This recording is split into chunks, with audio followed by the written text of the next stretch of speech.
Hi everyone.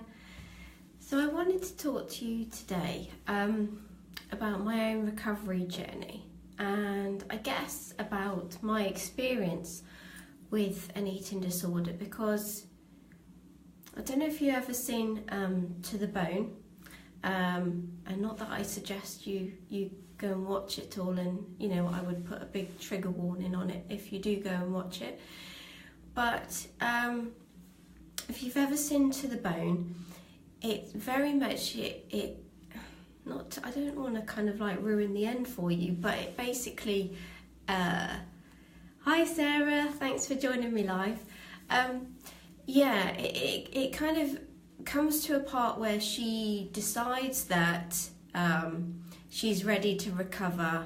She kind of goes into this residential home for eating disorders, and that's where it ends. And you just think, but that's not it. And I mean, yes, it's great that she wants to recover and she's ready to sort of like get help, etc. But it's not as simple as that. And I know that, from my own experience, and often, you kind of, people say, oh, what type of eating disorder do you have? And it's like you feel like you've got to be in this sort of like box. It's like, do I have anorexia? Do I have bulimia? Do I have binge eating disorder? Well, for me, I probably kind of went through different ones of those, during sort of like the times that I struggled with an eating disorder. And so I just wanted to talk about my own experience, because you might be in a place where you might have recovered before and it's kind of had a relapse, and you might have kind of switched between eating disorders and stuff, and I just want to say that that's quite normal in my experience. So I just wanted to say that it's not as simple as and as clean cut, and this is what I've got, and this is the recovery, and one just because I'm motivated to recover, then the recovery is going to be plain sailing, because it's not. And so I just wanted to share my experience, just to, if you can relate or resonate, and see if it helps you or not. So although I had food issues growing up and throughout my life, I didn't actually have an eating disorder until I was 30, and I developed anorexia to start off with. And that was due to my finding out that my husband was having an affair. And when I confronted him, he kind of denied everything. He didn't seem that bothered. And basically within 24 hours, he had left. And I was kind of like, I was left single mom to two girls, aged, they were 4 and 2, I think, at the time.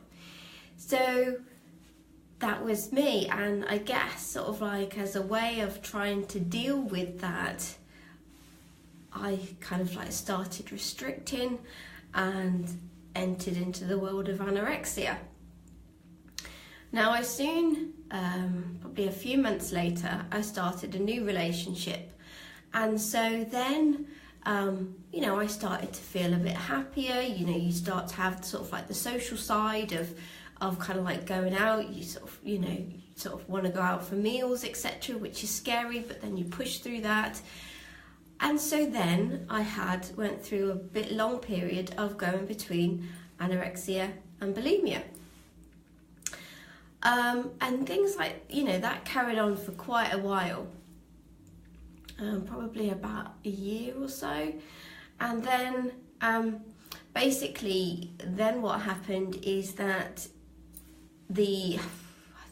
I started to just kind of feel quite out of control.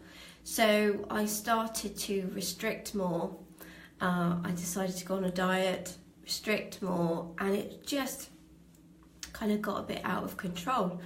And me and my boyfriend at that time, we split up, and then it became easier. Again, focused on restricting and to deal with those emotions around that breakup. And I remember it was October half term, and actually my girls were away with their dad, and I remember being wrapped in about 6 layers of clothes with a coat on and a duvet, sort of like sat by the radiator just trying to get cold, trying to get warm. And I just remember having no energy, feeling freezing cold, and just thinking, how am I, I think the girls were due back the following day, and I was just like, how am I going to look after them? I can barely sort of function and that myself. And I just thought, right, okay, I need to do something about this. I think it kind of hit me then as to what was going on, and so I sought help. And I was offered counselling. I was offered 6 sessions of counselling, which I immediately thought, well, that's not going to do any good. So I probably didn't engage very well, to be honest. And then I just carried on and sort of thought, well, if that's the only kind of option out there for me, that's not going to help. So I tried to muddle through. And I went through sort of like anorexia, bulimia.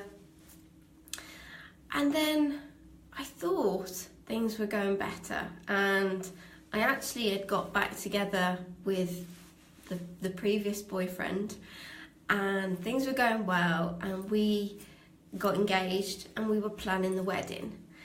And so I was really happy again, things were feeling good, and I thought, life was looking all right. And obviously I was really busy planning the wedding, thought everything was going smoothly, but I didn't realise that I was going down again.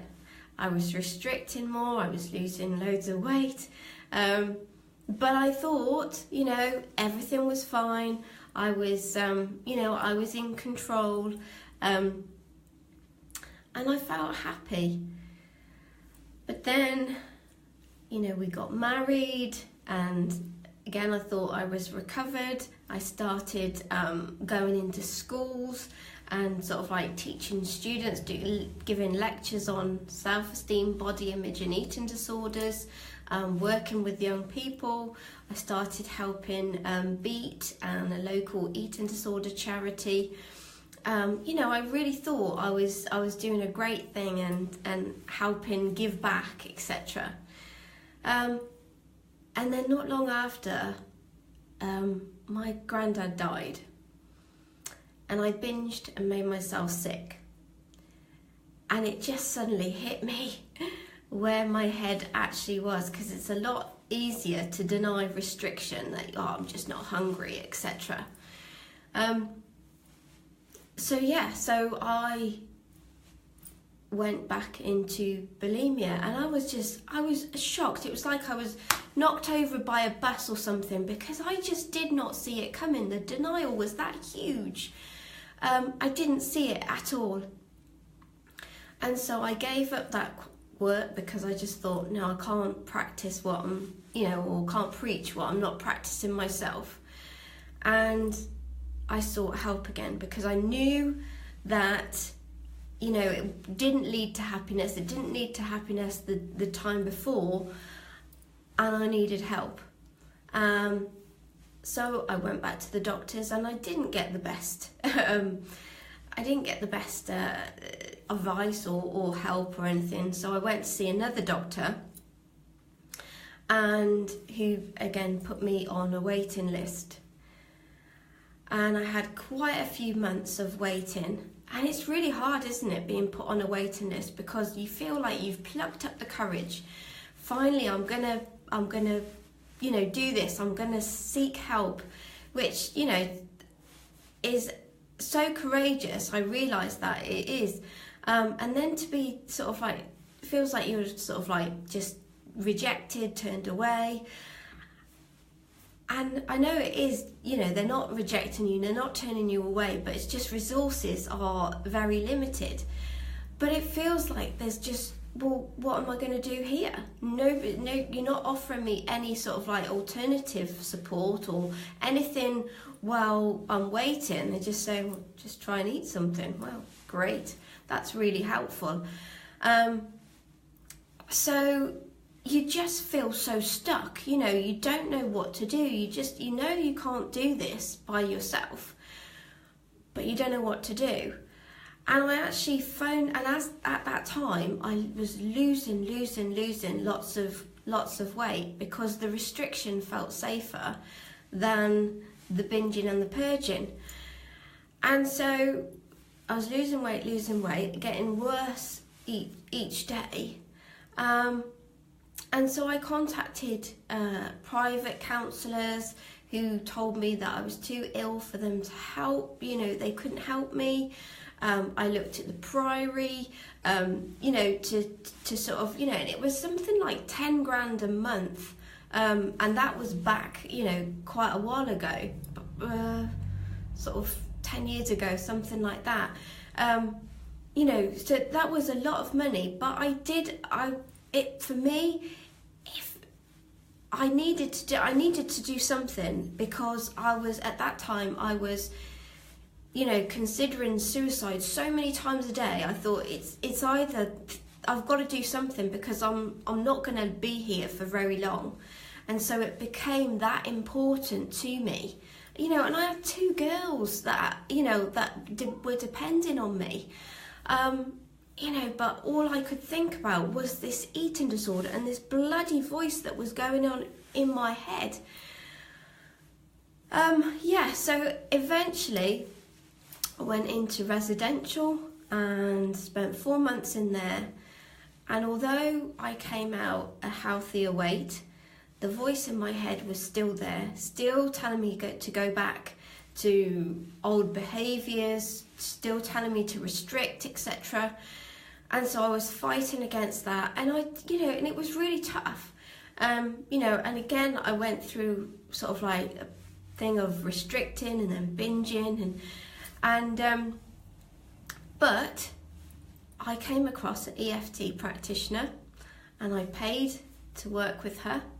And that's what really turned my life around, because it helped me deal with the reasons why I'd used an eating disorder. All the emotions, all the kind of like, all the fears, all the anger, all the upset, the sadness, the hurt, the betrayal, all of these feelings that I was trying desperately to avoid by using this eating disorder. It wasn't a conscious decision. I didn't sort of think, I know what I'm going to do. I'm going to restrict, and I'm going to do this in order to make myself feel better. And that wasn't the case. I didn't choose this, but it was my brain's way, in a messed up way, of trying to help me at that time.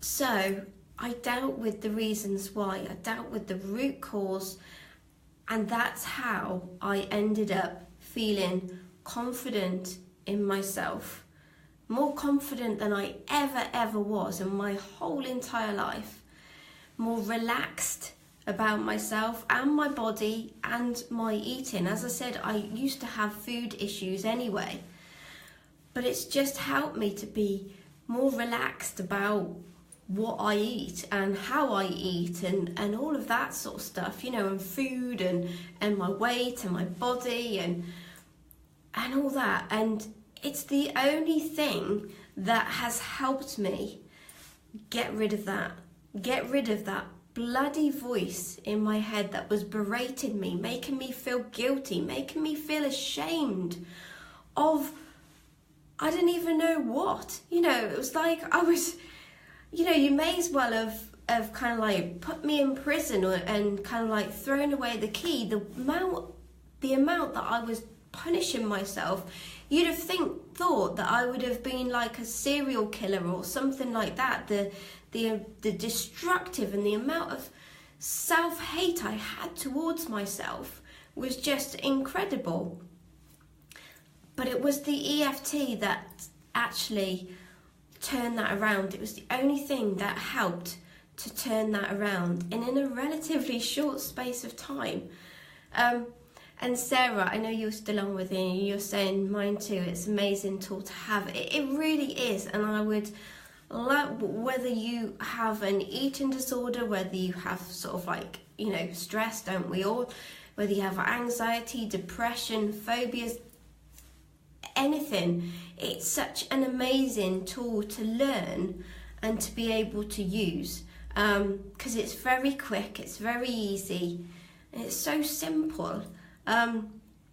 It just seems like common sense to me to be able to sort of, you know, and it feels so empowering, I think, you know, sort of, because we do get emotional. Well, I even get emotional now. You know, it's not to say that I never get emotional, because I do, of course I do, but I know that I have, rather than sit in that and feel upset and then kind of like need to use something in order to deal with that, I know I'm upset, and so I have a tool to deal with it, so it doesn't, I can let it go easily and it doesn't bother me, and that's really empowering. Excuse me. So I just wanted to come and share that with you. I hope you kind of, it wasn't too waffly, too boring for you. I hope you kind of like resonated. I hope it was helpful. But just remember, you know, your story, your eating disorder story is unique to you, and it doesn't have to match anybody else's, and it doesn't have to be like, right, this is it, put it in a box and this is what it looks like, etc. It changes all the time, and it's perfectly natural for it to change all the time. And your recovery, again, it's different to everybody else's. And, you know, some people, they kind of, you know, they'll think, right, that's it, I'm going to do this. And although it's hard, they might carry on and they might not relapse for a long, long time. They might not ever relapse. Some might have regular relapses, and that's natural too. But I just want to share with you that EFT was the thing that helped me really recover, truly recover, I would say. Not about what I can eat or kind of like changing my behaviours or anything like that. It was changing my mind and changing how I felt about myself. And I know I say this over and over and over again, and you're probably sick of me hearing me say it, but I just need you to know that it's not about the eating and the behaviours and stuff like that. I mean, obviously, you need to eat, you know, and there's certain behaviours that do damage your body, and it's crucial to kind of recover for them, but it's a lot easier if you feel better about yourself, if you feel good about yourself. It's like I said, I had such self-hate for myself that it was only natural to do this destructive things to myself because I thought I deserved them. Whereas if you actually like yourself, and if you actually sort of, you know, feel that you deserve to be happy and you feel good about yourself, you're not going to do these sort of destructive behaviours. You're just going to not see the relevance of it. So that's that. If you have any questions, then please feel free to comment in the box. But if not, I will wish you a great rest of the day. Yeah, if there's anything that you would like me to cover on these Facebook Lives, anything, if you have a particular issue that you are struggling to deal with, or want any advice or anything like that, please just let me know and I will do my best to address it. Okay, I'll look forward to seeing you next week. All right, take care, lots of love, bye.